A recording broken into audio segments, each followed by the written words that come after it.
E aí galera, tudo legal? Hoje eu queria falar para vocês um pouco daquilo que ficou para trás no nosso último encontro. Rapidinho, evangélicos sem evangelho.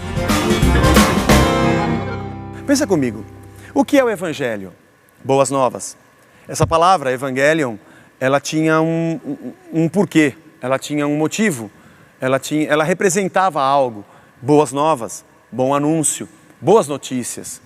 Quando os homens de uma nação, de uma aldeia, de uma tribo, de algum local, saíam em guerra e eles iriam defender as suas mulheres e filhos, elas ficavam ali esperando a notícia para saber se daqui a pouco elas seriam feitas escravas e seus filhos também, ou se receberiam a notícia de que agora eram de novo um povo livre.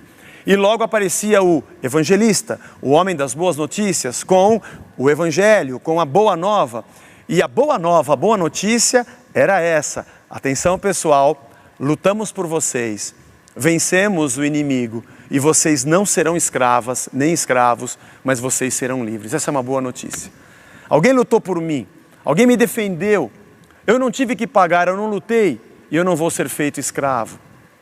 Por causa da queda, o homem se separou de Deus e andávamos num estado de rebeldia, vivendo a nossa vida com referência em nós mesmos. A gente escolhe o que a gente quer e nós fazemos o que queremos a hora que a gente quiser fazer. Mas o problema é que essa distância de Deus chama-se morte. Ele é a própria vida. Quando Cristo leva sobre si o peso da morte, o peso do pecado, Ele paga a nossa dívida. Essa é a maior notícia que a gente pode receber. A notícia de que somos de novo ligados a Deus e que o peso que pesava sobre nós, nossos ombros, que era o pecado, a razão pela qual a gente caminhava para a morte, foi paga por Cristo na cruz. Imagine como seria a vida de um evangélico sem o evangelho. Sem o evangelho você não teria ouvido as boas novas. Você não saberia que Cristo era o teu Salvador, tinha morrido por você na cruz. Aliás, você nem saberia que você tinha pecado. Continuaria andando a passos largos para a morte. Na verdade, como é que você saberia que haveria vida ou que haveria a morte, se você não tivesse ouvido falar do evangelho? Na verdade, você não saberia sobre a vinda de Cristo, sobre a sua morte e a sua ressurreição. Para dizer a verdade, você não conheceria Deus, ou a imagem de Deus que você teria era um Deus da antiguidade. Você tentaria se relacionar com Ele. Você ofereceria sacrifícios, ninguém te contou a boa nova.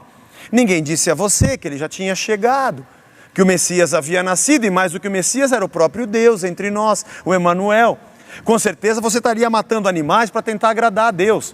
O pior não é você gastar o teu tempo para matar animais, é Deus do céu olhar e dizer: não adianta mais, porque eu já mandei o meu cordeiro. E você continuaria fazendo sacrifícios para agradar a Deus, enquanto o sacrifício único e suficiente já teria sido feito. A tua vida seria vã, a tua religião seria vã. O pior é que você faria tudo isso e não teria salvação, porque se ninguém te anunciasse o evangelho e você não conhecesse o evangelho, qualquer coisa que você fizesse religiosamente não te traria salvação. Você poderia se sentir muito justificado, muito bem por ter uma religião, mas continuaria morto no teu delito e no teu pecado.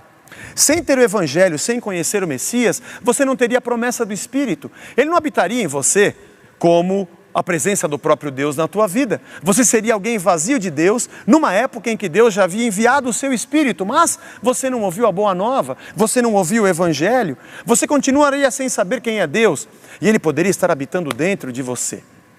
Se você não tivesse conhecido o evangelho, você ficaria tentando sacrifícios. Poxa, eu fiz isso aqui, Deus não me deu aquilo. Viveria num estado de mercado, de barganha.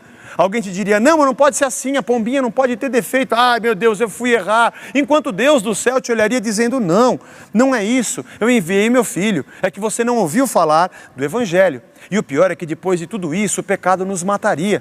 E você estaria morto. E o pior é que não haveria remissão. Por todos os esforços que você fez, você não teria remissão. E andaria a passos largos para o fim eterno. Vamos dar um passo adiante. Sem o evangelho e sem a presença desse Espírito e o conhecimento do Filho de Deus, você não teria transformação. Porque é Ele, o Espírito, que nos transforma na imagem do Filho a cada dia.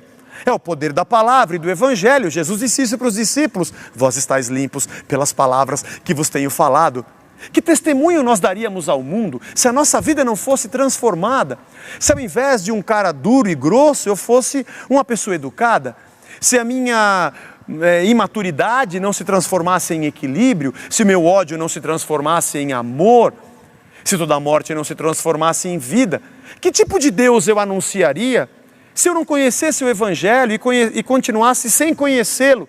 E anunciasse uma vida que eu não tenho e uma verdade da qual eu não me alimento?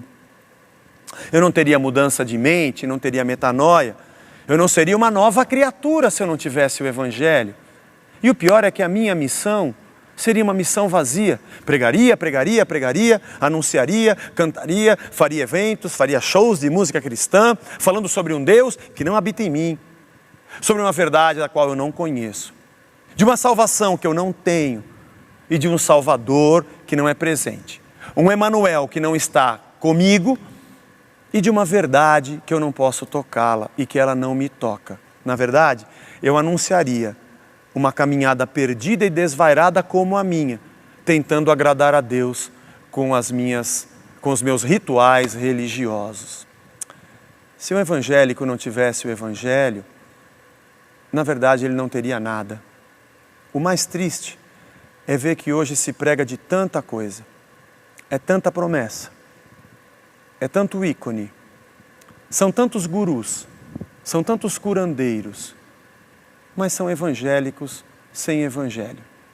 E aonde não há a palavra da verdade, não há vida. Pensa um pouco nisso.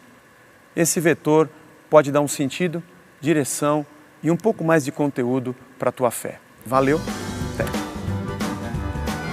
E aí, pessoal, se você está gostando do que você está vendo e do que você está ouvindo, você pode estar se inscrevendo para estar recebendo aquilo que a gente vai estar informando. E assim você vai ficando abençoado e pode até estar abençoando alguém.